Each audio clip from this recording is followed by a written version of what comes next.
નમસ્કાર, મહત્વના સમાચાર સાથે આપની સાથે હું છું વિધાતા। આજે ગુજરાતમાં રાજકીય પાર્ટીઓ માટે પ્રચારનો અંતિમ દિવસ છે। આજે 5 વાગે પ્રચારના પડઘમ શાંત થઈ જશે અને કોઈપણ રાજકીય પાર્ટીઓ સાંજના 5 વાગ્યા બાદ પ્રચાર કે સભા સંબોધી નહીં શકે અને તે પહેલા જ પાટણમાં પીએમ મોદી જાહેર સભાને સંબોધવાના છે। જ્યારે કે સાણંદમાં અમિત શાહ રોડ શો કરશે તો કોંગ્રેસ પણ પોતાના સ્ટાર પ્રચારકોની ફોજ ગુજરાતમાં ખડકી દીધી છે અને પૂરજોશમાં પ્રચારમાં લાગી ગયા છે। તો આજે અંતિમ દિવસ છે। છેલ્લી ઘડીનો પ્રચાર બંને પક્ષ તરફથી કરવામાં આવશે। એડી ચોટીનું જોર જે લગાવવામાં આવી રહ્યું છે અને હવે માત્ર એક દિવસ જ બાકી બચ્યો છે ત્યારે વધુમાં વધુ મતો અંકે કરી શકાય તે માટે પ્રચાર દરમિયાન ખાસ તમામ પ્રયત્નો કરવામાં આવશે। એક તરફ રોડ શો, ત્યાં બીજી તરફ કોંગ્રેસ દ્વારા સ્ટાર પ્રચારકોને મેદાનમાં ઉતારવામાં આવ્યા છે। તો વડાપ્રધાન મોદી જે પાટણમાં સભાને સંબોધવાના છે તો સાણંદમાં અમિત શાહ રોડ શો કરવાના છે। ગુજરાતમાં લોકસભાની ચૂંટણીના મતદાનને ગણતરીના જ કલાકો બાકી રહ્યા છે ત્યારે ત્રીજા ચરણના અંતિમ દિવસે વડાપ્રધાન મોદી આજે પાટણમાં જંગી સભા સંબોધશે। આજે ઉપરાંતની જો વાત કરીએ તો 22 અને 23 એપ્રિલ 3 દિવસ વડાપ્રધાન ગુજરાતમાં જ રહેશે। આજે પીએમ મોદી પાટણ, મહેસાણા અને બનાસકાંઠાના મતદારોને સંબોધશે। તો વડાપ્રધાન નરેન્દ્ર મોદીનો આજે પ્રચાર કાર્યક્રમ તો 3 સ્થળો પર તેઓ સભાને સંબોધવાના છે, જેમાં પાટણ, મહેસાણા અને બનાસકાંઠામાં મતદારોને રીઝવવા માટેના પ્રયત્નો હાથ ધરાશે। તો 3 સભાઓ વડાપ્રધાન કરવાના છે। ગુજરાતમાં વડાપ્રધાનનો પ્રચંડ પ્રચાર જોવા મળશે।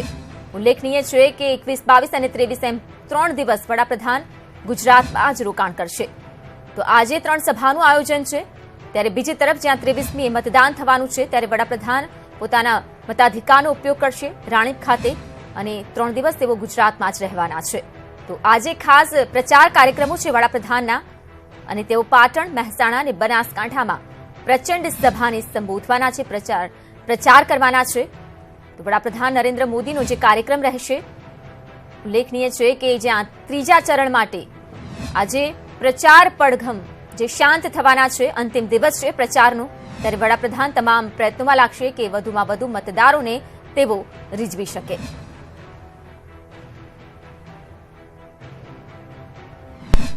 તો આ તરફ વડાપ્રધાન નરેન્દ્ર મોદી આજે ગુજરાતમાં 9:30 કલાકે એરપોર્ટ પર તેમનું આગમન થશે, આવી પહોંચવાના છે। અમદાવાદ એરપોર્ટથી હેલિકોપ્ટરથી તેઓ પાટણ પહોંચવાના છે, જ્યાં પાટણમાં પીએમ મોદી સભાને સંબોધિત કરશે। તો વડાપ્રધાન નરેન્દ્ર મોદીની જ્યાં 3 સભાઓ છે, સૌથી પહેલા તેઓ પાટણ પહોંચીને સભાને સંબોધવાના છે, તે પહેલા અમદાવાદ એરપોર્ટ પર તેમનું આગમન થશે। સવારે 9:30 કલાકે આગમન થશે એરપોર્ટ ખાતે અને અમદાવાદ એરપોર્ટથી તેઓ હેલિકોપ્ટર મારફતે પાટણ પહોંચવાના છે। તો પાટણમાં સભાની તમામ તૈયારીઓ કરવામાં આવી છે અને વડાપ્રધાન આજે 9:30 કલાકે આવી પહોંચવાના છે અમદાવાદ એરપોર્ટ ખાતે, જ્યાં તેમનું સ્વાગત કરવામાં આવશે અને ત્યારબાદ તેઓ હેલિકોપ્ટર મારફતે પહોંચવાના છે પાટણ। તો અંગે વધુ માહિતી સાથે જોડાઈ ગયા છે સંવાદદાતા વિભુ। વિભુ, અમદાવાદ એરપોર્ટ પર 9:30 કલાકે વડાપ્રધાન આવી પહોંચવાના છે, શું તૈયારીઓ અને આજની જે 3 સભાઓ છે તેને લઈને શું ખાસ જોવા મળી શકે છે?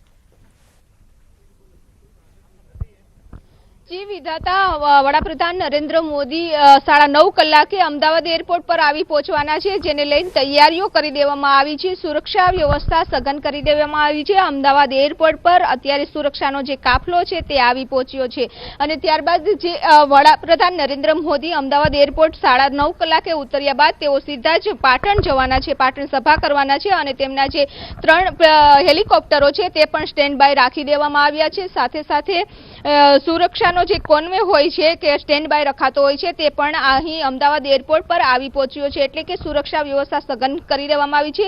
વડાપ્રધાન નરેન્દ્ર મોદી આજે પાટણની સભા કરશે, ત્યારબાદ અમદાવાદ એરપોર્ટ આવશે અને અમદાવાદ એરપોર્ટથી પરત દિલ્હી જવા નીકળશે। ત્યારબાદ વિધાતા કહી શકાય કે સૂત્રો પાસેથી એવી માહિતી મળી રહી છે કે 22 તારીખે તેઓ પરત આવશે અને પરત આવ્યા બાદ તેઓ રાયસણ જવાના છે તેમના ભાઈના ઘરે અને ત્યારબાદ 23 તારીખે વડાપ્રધાન નરેન્દ્ર મોદી જે મતદાન કરવા જશે અને ત્યારબાદ દિલ્હી પરત ફરવાના છે, એટલે કે આ 3 દિવસ છે ગુજરાતના પ્રવાસે જે ઘણો મહત્વપૂર્ણ બની રહેશે। જો કે આજની સભા છે, આજે ચૂંટણી પ્રચાર છે એ શાંત પડવાના છે, એ પહેલા જ વડાપ્રધાન નરેન્દ્ર મોદીની પાટણમાં સભા ગજવશે। જી બિલકુલ, વિભુ, આભાર માહિતી બદલ। તો એરપોર્ટ ખાતે સુરક્ષા વ્યવસ્થા સઘન કરી દેવાઈ છે। 9:30 કલાકે સવારે તેઓ આવી પહોંચવાના છે અને હેલિકોપ્ટર મારફતે પાટણ પહોંચશે। તો તમામ તૈયારીઓ કરી દેવાઈ છે।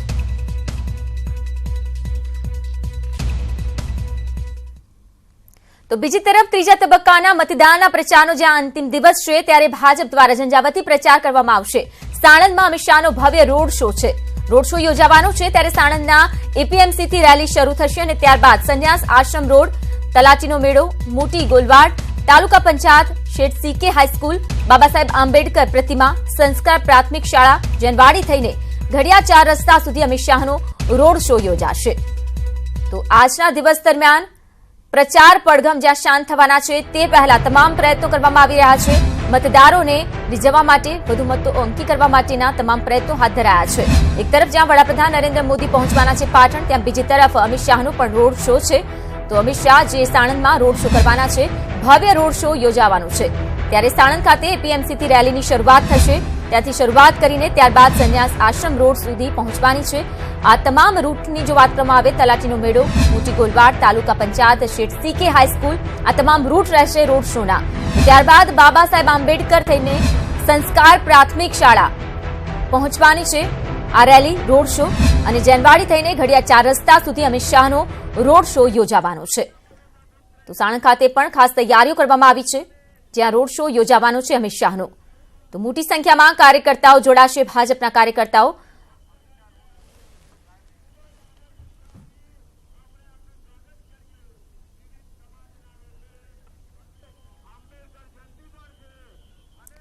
તો આજ અંગે વધુ માહિતી સાથે જોડાઈ ગયા છે સંવાદદાતા હરમેશ. સાણંદમાં અમિત શાહનો રોડ શો છે, ખાસ કરીને આજે જ્યારે પ્રચારનો અંતિમ દિવસ છે, શું ખાસ પ્રચાર દરમિયાન જોવા મળી શકે છે, રોડ શો દરમિયાન જોવા મળી શકે છે?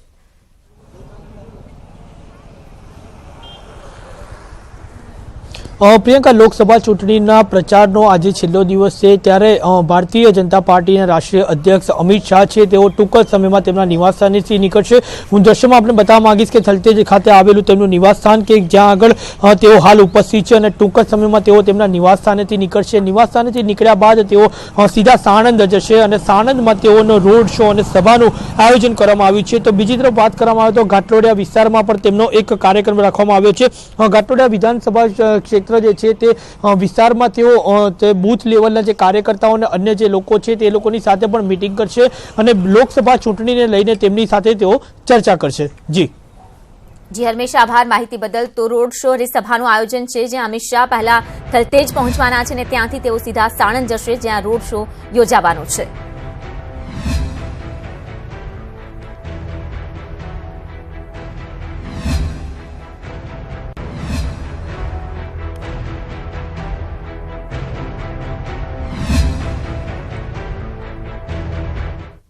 વડાપ્રધાન મોદીએ અમરેલીની સભા દરમિયાન ગુજરાત અને ગુજરાતીઓની વાત અનેકવાર કરી. તેમણે જણાવ્યું કે 5 વર્ષમાં અનેક મોટા પડકાર સામે આવ્યા, જેને હિંમતપૂર્વક સામનો કર્યો. દુનિયાને બતાવી દીધું છે કે આ ગુજરાત સરદાર પટેલની ધરતી છે. પીએમ મોદીએ ગુજરાતવાસીઓનો આભાર માનીને દિલ જીતી લીધું.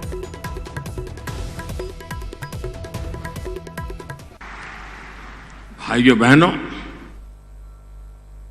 આપના પ્રેમ, આપના વિશ્વાસ ગયા 5 વર્ષમાં ડગલે ને પગલે મને કામ આવ્યું છે. મેં 5 વર્ષમાં જે કંઈ કર્યું છે,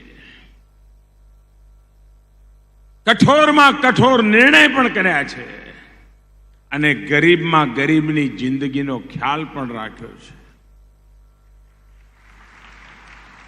દુનિયાની મોટામાં મોટી તાકાતો જોડે સામી છાતીએ ભીડાણો છો ભાઈઓ. મને યાદ છે જ્યારે ડોકલામ થયું, ડોકલામ ચીન પાસે 70-75 દિવસ ભારતની સેના અને ચીનની સેનામાં આમને આમને ઊભી હતી અને મને દેશભરમાંથી ફોન આવતા હતા. લોકો કહેતા, સાહેબ સાચવજો, કંઈ થાય ન જાય.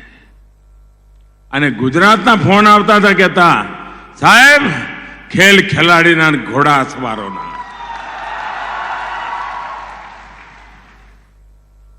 ભાઈઓ બહેનો, હિન્દુસ્તાનમાં ગયા 55 વર્ષમાં એક પરિવારશાહી જે જોઈ છે એક પરિવાર તંત્ર જે જોયું છે એનાથી ભારતનો સામાન્ય માનવી એણે વિચાર્યું જ નહોતું કે દેશમાં કોઈ મર્દ બચ્ચો શાસન કરી શકે, કારણ કે લોકોને લાગતું જ નહોતું અહીં તો બધા આવા ઢીલા ઢાલા જ હોય. આપણી આખી વ્યાખ્યા જ બદલી નાખી ભાઈ. અને લોકોને એમ લાગતું હતું આ ગુજ્જુ, આ ચાયવાલા. ભાઈઓ બહેનો, દુનિયાને મેં બતાવી દીધું છે કે ગુજરાતની ધરતી એ સરદાર વલ્લભભાઈ પટેલની ધરતી છે.